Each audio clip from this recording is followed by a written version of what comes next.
Unstable.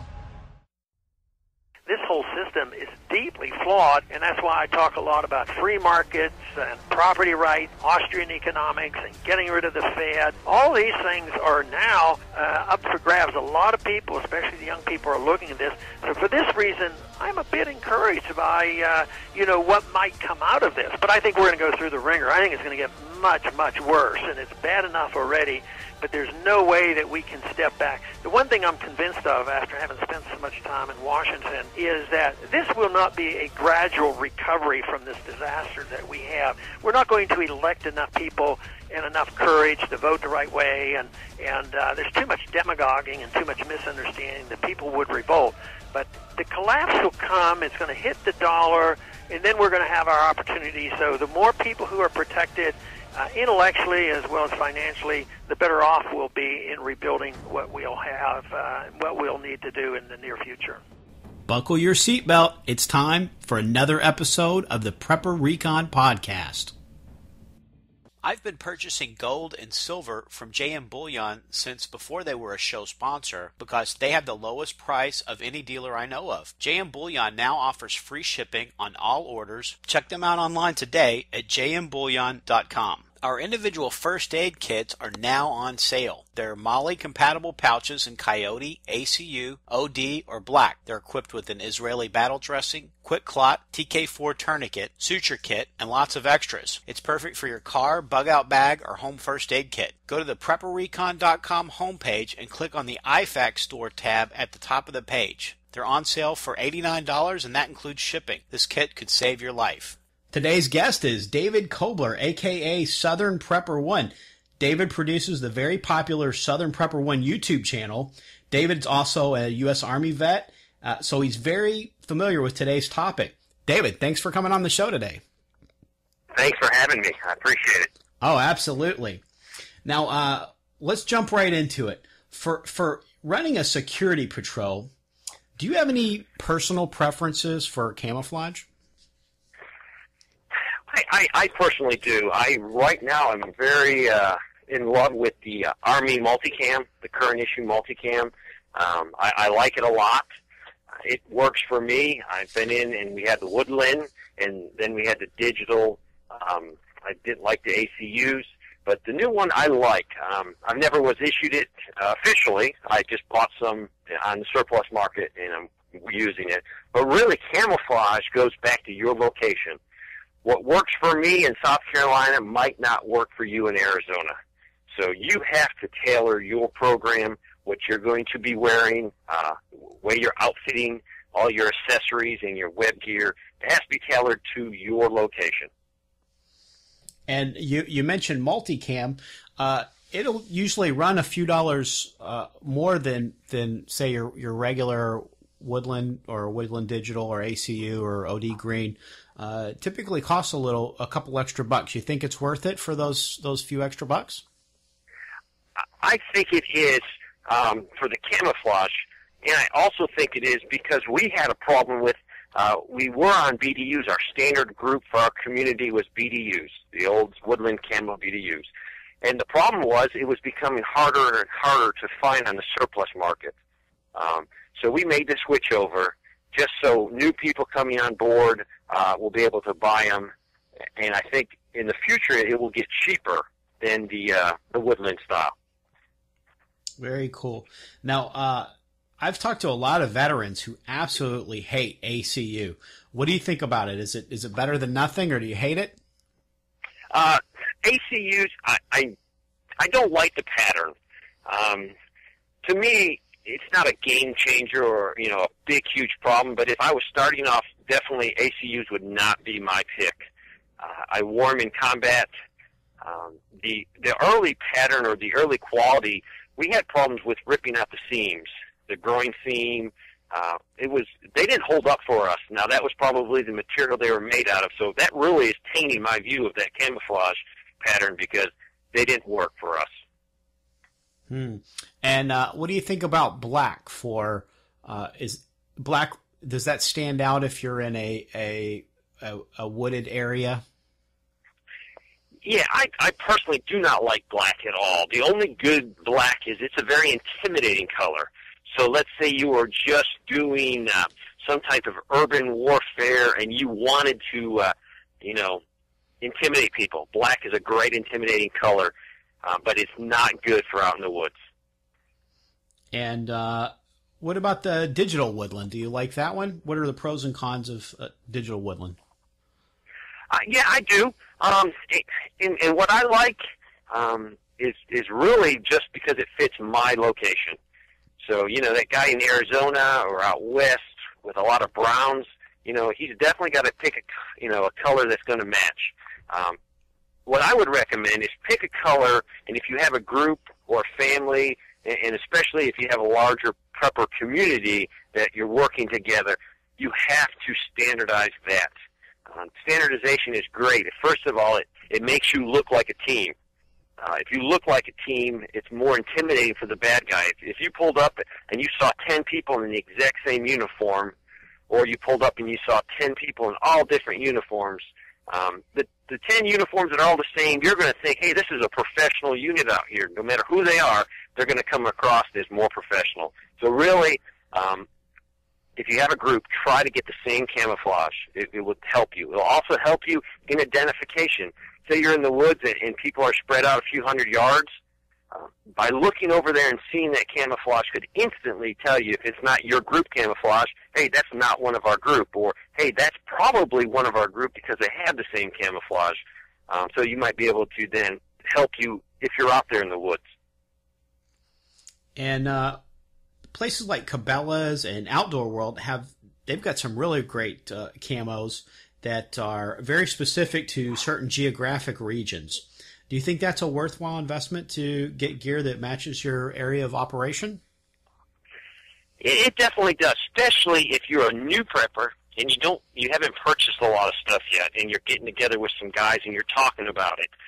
If you're just starting out, if you can pinpoint the best camo for your area, that's definitely a plus. I prefer any camouflage that I can buy on the surplus market. That way, when you get new people into your group, it's not a huge burden to get them outfitted in the same camouflage. And if you buy that expensive thing, you got to buy it at Cabela's, and you get new members, they might not be able to afford that. So just look at the price. Don't go out and say, I got to have the newest, greatest camouflage on the market, so I'm just going to buy a few sets. Don't do that. Probably what you have is going to work. Your money could probably be better spent on ammo or training or anything else that preppers need. And then if you go with something like Realtree, Mossy Oak, or something very specific to the season like Cabela's Seclusion 3D Winter, you might have a hard time finding tactical gear such as vests, plate carriers, chest rigs, and things like that are going to match your pattern. What are your thoughts on that? Definitely. A lot of times you won't find it, or if you do find it, it is outrageous in price and not really worth it. A lot of times, I prefer an OD green web gear or gear, but my uniform's a different color. But that still looks good, and it still works for me. Now, what would be some low-cost options, or maybe some things you could just do from around the house to sort of outfit yourself for winter if there's snow on the ground and things? Definitely. A regular white sheet works excellent. You don't have to be totally white, but a little bit of white with your camouflage, maybe just a white, take a sheet, cut a hole in it, make like a parka where you can put your head over it. A little bit of white plus your pants will really blend in, because if you look out in the woods when it's snowing and it's a lot of snow on the ground, you do see some colors of the trees and you do see the white. So you don't have to be totally white. Just look at your terrain. Put yourself out in the terrain you want to move in and say, hey, does this stand out or does it blend in? We're going to take a quick break and we'll be right back. Katie Armor offers affordable body armor, including level 3 trauma plates made of AR-500 steel, which can endure multiple rounds from pistols and rifles up to 7.62 NATO. All their plates are available with Rhino Linings coating to reduce spall. Go to katiearmor.com. That's C-A-T-I armor.com today. Do you have a preference as to kangaroo-style chest rigs or tactical vests? I actually like both of them. Take your gear and match it to what you're going to be doing. If you're going to be walking up mountains day and night, you probably don't want a heavy load. You will probably want something very light, maybe just a chest rig. If we are training and we know we're going to be doing any type of operations in urban, if we're going to do any vehicle movement, I'm going to wear something a lot heavier. I'm going to make sure I have a Kevlar vest with plates. So really, I have a few choices, and I pick them to match what I think I'll be doing. Probably my favorite would be just the plate carrier. That way I don't have to have the plates in there, and I have everything I need. But if I know I want to slide some plates in, I can instantly slide plates in there. It makes me a lot heavier, but it's a trade-off. I got a little bit of protection front and back.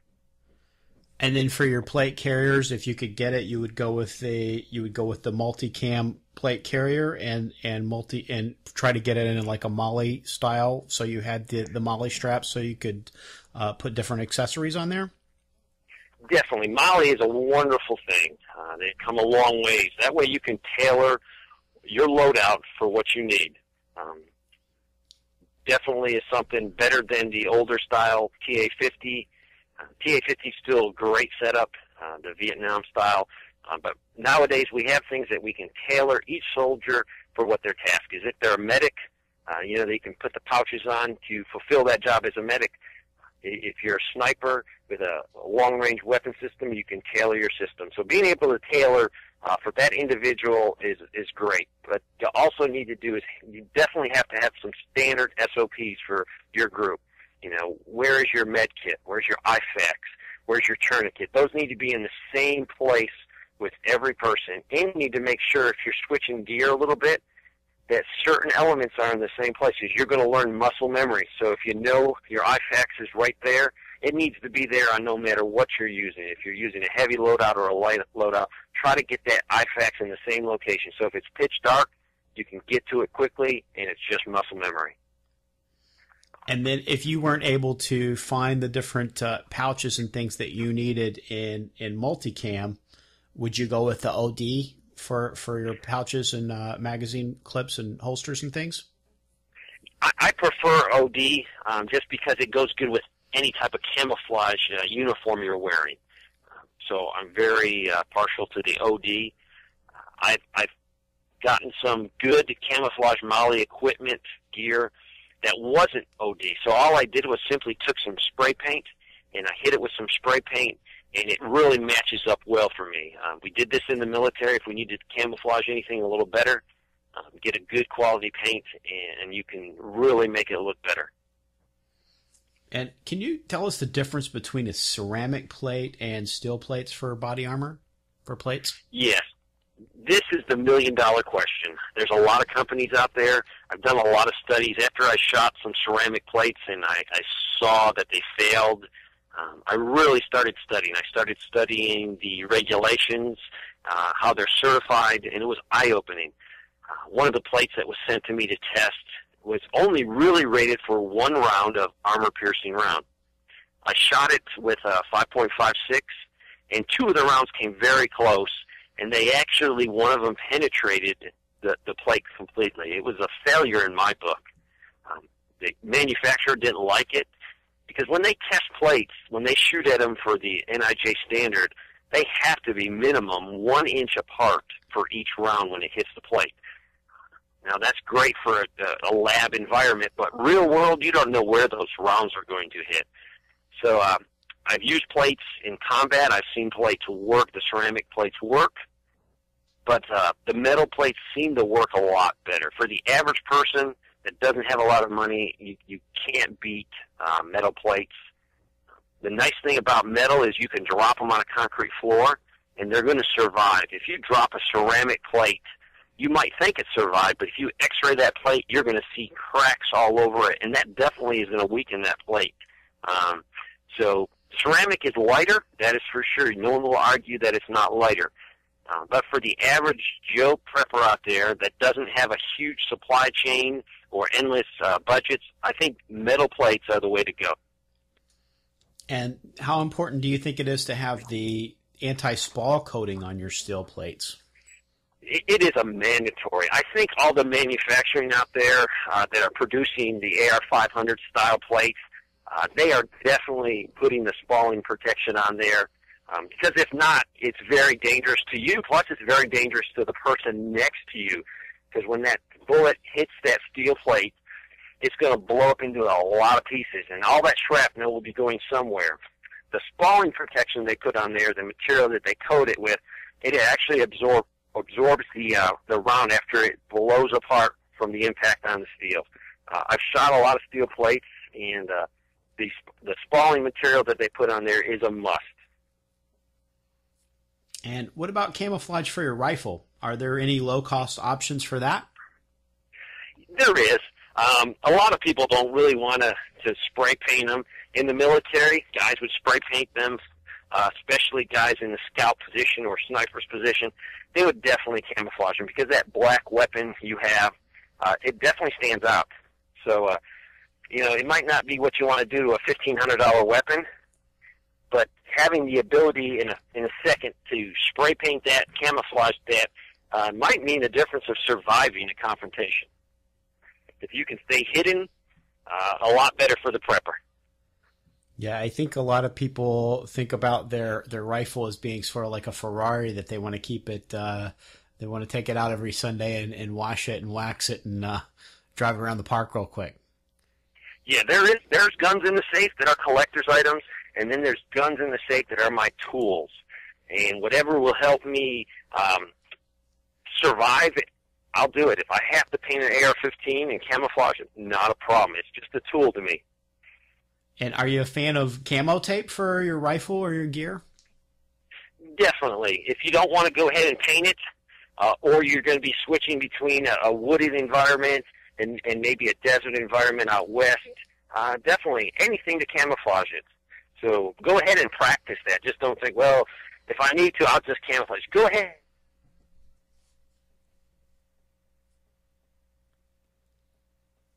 You can see it.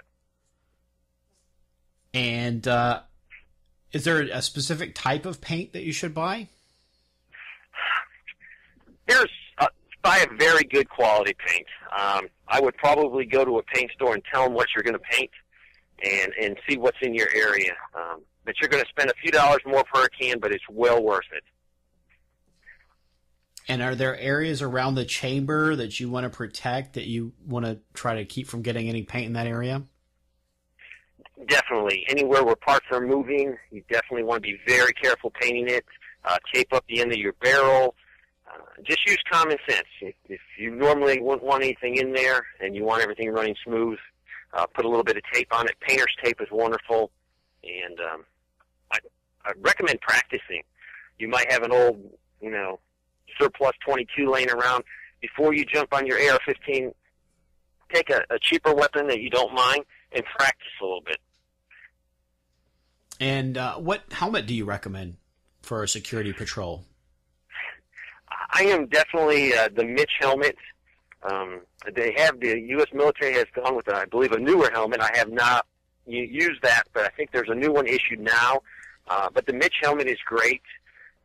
It definitely provides a lot of ballistic protection. But the best thing a helmet does, to me, it's not worrying about rounds hitting you.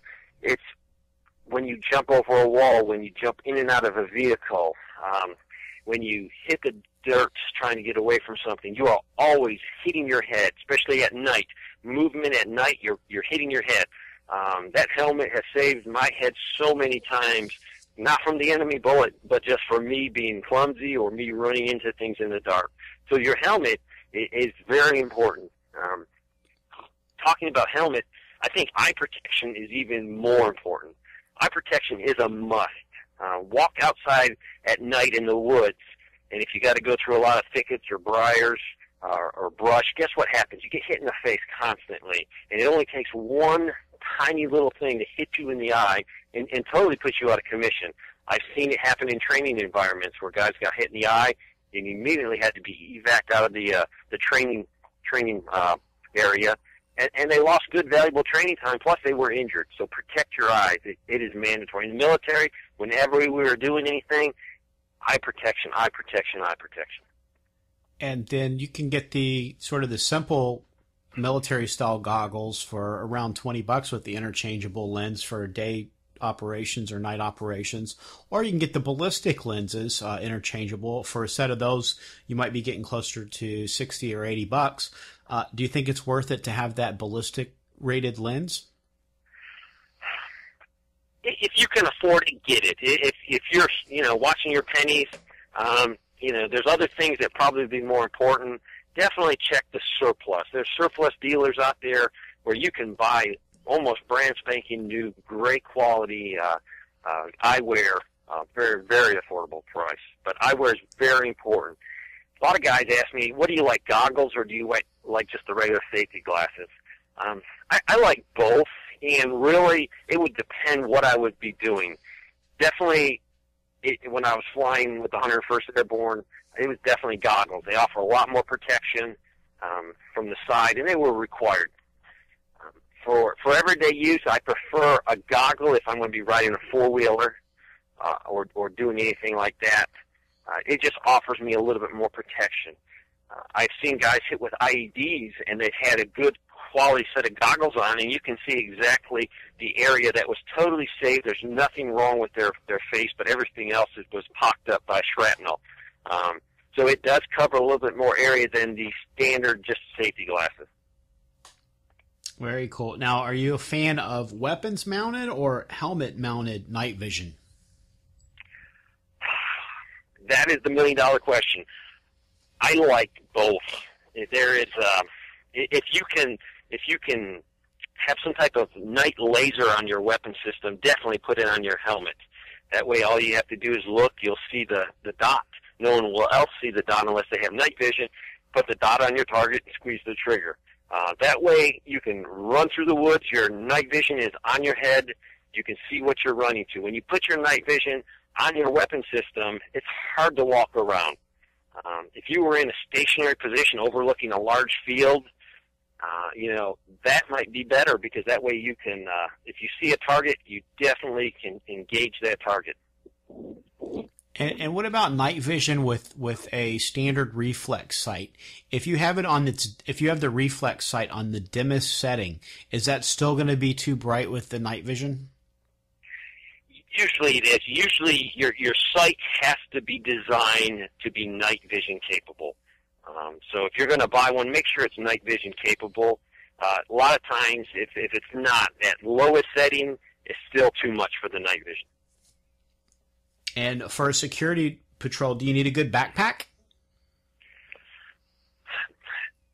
I would call it a very small day pack. It's good to have some extra stuff. It might not be everyone in your patrol would have one on. Maybe your kit and your gear, you have everything you need, but someone needs to probably carry a little bit of extra things. A very light backpack is great. We call that would be an assault pack in the U.S. military. And inside that assault pack, if we were going to go do something, would be some MREs. Being infantry, usually we'd have just a poncho liner if it's cold outside. And a lot of times it would be one poncho liner, and it's similar to a very lightweight blanket. It'd be one poncho liner for every two guys, because usually if you're out doing something, maybe someone's getting some sleep, but someone is also on guard or security. And that cuts down the weight so everyone doesn't have to take a poncho liner. You'd have definitely maybe some extra ammo in there. We would definitely carry a few extra grenades when we were in the service. As preppers, we don't have that. But whatever you're going to need, some basic survival gear would be in there. And then for day operations, would you typically have a binoculars or monocular? It's very helpful, especially if you're in a fixed position and you know you're going to be there and you're going to be watching a large area, definitely. The one thing is, don't ever think you're going on a day patrol that it's just going to be a day patrol. That day patrol could turn really nasty or ugly, and all of a sudden it's a nighttime patrol. So when we would go out, we would carry our night vision. It would be just standard on you at all times. And do you need some type of communications to stay in touch with your team members? Communication is probably the biggest. There's shoot, move, and communicate. If you can shoot good, and if you can move, and you're very agile, and you can work as a team, and if you can communicate, you can do a lot. So really, communication is really more important than anything else. If you know, you can tell people there's threats, you can You can move quickly to places where your property might be threatened. And if you don't have that communication ability, you're going to be in the dark. So communication is so important. And what do you like for a radio? Do you like the little GMRS, FRS? Is that a good thing for somebody that's just starting out that maybe has a whole lot of things that they need to accomplish as far as getting their preps together? And then perhaps maybe for the more advanced prepper that's already sort of got his beans, bullets, and Band-Aids squared away, and he's looking for a way to step up his preps, would you recommend getting your ham license and maybe getting like a Waksung or a Baofeng? Definitely. Those last two you mentioned are great. The Oshan or Waksung, somebody pronounces it Waksung or Oshan, are excellent radios. Definitely. The problem with radios are when you key that mic, whatever you put out, other people are listening to. So the answer to that is use the lowest setting or lowest power available. So if you can communicate, use only 1 watt, use 1 watt. If it takes you 5 watts, then use the 5 watts. But use the lowest power necessary to make the communication. That will eliminate other people farther out from hearing you. Communication is important, but whatever you say, the other side is going to be listening to. And then what might they be listening to us with if we wanted to have that counterintelligence capability for our group? Could you do that with a scanner? Definitely. You can scan. You can pick up all kinds of stuff. People say all kinds of things on the radio. So you can figure out how many people they have if they're talking and using their names. You can find their general disposition. You know, if they're complaining that they're hungry or they don't have electricity, you can find that out. Or they might be saying, hey, you know, life is good for their group or their community. So you can figure out a lot by just listening to people. You know, if they're complaining, then morale's probably low. And I guess you need to have water on your, whatever you're doing, you always need to have water with you. We just had a gentleman here in Florida that went on a 5-mile hike with his grandson in this 93-degree, 80%, 90% humidity with the sun beaming down on him out in the Everglades. And they had to send a chopper to go get him because he didn't take enough water. Definitely. Water, you're going to be using a lot of water, more than you think. We're not really an active people nowadays. We're very much, we sit in front of the TV, we sit in front of the computer. So in a crisis situation, we're going to be working harder, we're going to be moving, we're going to be walking. So water is the key. You've got to stay hydrated. As soon as you become not hydrated properly, you're going to get sick, and then you become a liability for your team. You can't do any work, plus they might have to carry you. They might have to stop and treat you. So water is important. There's a lot of ways to carry water. The 1-quart GI issue canteen is an excellent way. I like it. I've used it. The newer ways is the Camelback. The Camelback is an excellent way to get water, to have it, you know, readily there in your straw right next to you, so you don't have to stop and pull your canteen out. You can just drink. They both have their pluses and minuses. I have seen a few Camelbacks break under extreme conditions. But normally, if you take care of it, you'll have no problems with it, and it will make it easier for you to drink. If you have a small group, I remember basic training many years ago, the drill sergeant would say, drink water, and we would repeat, drink water, drill sergeant, drink water. They would force us to drink water because we would not drink enough, and then we'd have conditions, you know, medical conditions while we're training. So if you have a group, have someone in charge of monitoring how much water people is drinking and keep track of that. In a survival or crisis situation, you might not have cold water. Without having cold water, people stop drinking properly. No one wants to drink hot water. So you have to be extra careful on this. If you want to have good morale in your group, figure out a way to have cold water, and you will definitely get people to drink more of it. And then I guess maybe you should also have a good medical kit? Definitely. Having a medical kit and also having a little bit of training to go with that is so important. If you can stabilize that patient no matter what's happened, if you can get them stable, maybe you can find someone that has a little bit more training than you to deal with the problem. So definitely a medical kit and as much training as you can get. And what should you have in your medical kit? It's you need a lot of things. There's different kits. There's a trauma kit, or there's just a general purpose kit for your retreat or your group. You want to be able to stop blood. If someone's bleeding, you need to have whatever it takes to stop that bleeding. If you get a little bit more advanced, some airway maintenance, even some tanks of oxygen for some prepper groups. That's what they have. And most guys, I can't get oxygen. You can't. But you might know a doctor. You might be able to have someone in your group that can have access to that. So just keep working on the medical. That's probably one of the weakest links in most people's plan is medical. Either don't have the supplies, don't have the IVs, or they don't have the training.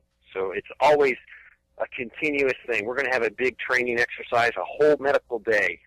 We're getting a famous YouTuber, Skinny Medic, to come, and he's going to work with us. He lives really close to us. He's going to work with us all day on a Saturday, and it's going to be a great time. So keep learning. Oh, very cool. I've got one of Skinny Medic's videos embedded on my, because I have a little IFAC store on prepperrecon.com, and we've got the Israeli battle dressing in there, Quick Clot, TK4, Excellent. All that kind of thing. And I think it's Skinny Medic's video for the TK4 because I want people to be able to go and watch a video and learn how to use the things that they're getting in the kits, because I don't want to just give them a kit and then not tell them how to use anything. And I think it's Skinny Medic is the one that's doing the training video for the TK4. Yes, yeah, and the items you're offering people are excellent. Those are must-have items, tourniquets, definitely. So you have a great selection of needed items for preppers. Oh, thank you very much. Now, this whole topic is like stuff that is so important because when it hits the fan and without rule of law situation, people are going to have to be doing their own security. So this is stuff that folks need to learn. And it's great that you're here doing the interview for us. But now, if we ever lose the internet, people aren't going to have access to this information. So I'm thinking this is a good subject for a book. What do you think? Oh, definitely. You got to have a hard copy of this, of security, a hard copy of everything. Books are the answer. A lot of people have Kindles. Kindles are, can be broken very easily. Kindles, can be damaged from EMP. You might not have power even to put that Kindle in operation. So having books on security and preparedness is a must. So I guess this is as good a time as any to announce our project, and we're going to call it Retreat Security and Small Unit Tactics.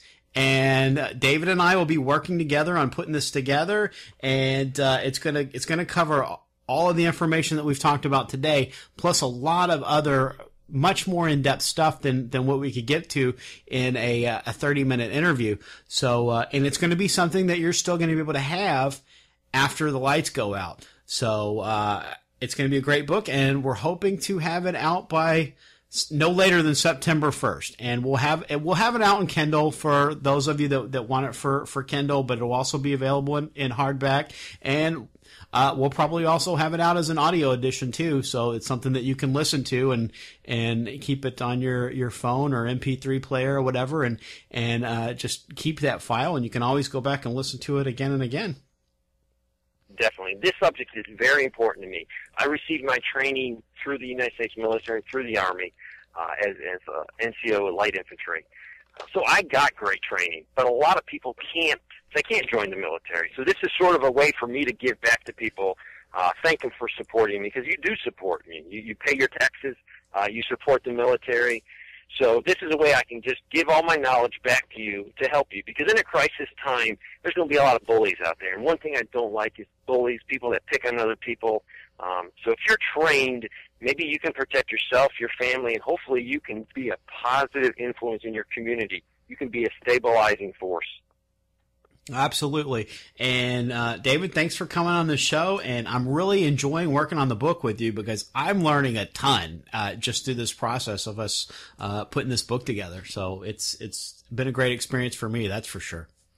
Awesome. I've been having fun, and it's just great review for me of thinking, what do people need to know to survive a worst-case event? Awesome. Well, thanks again, David. Thank you.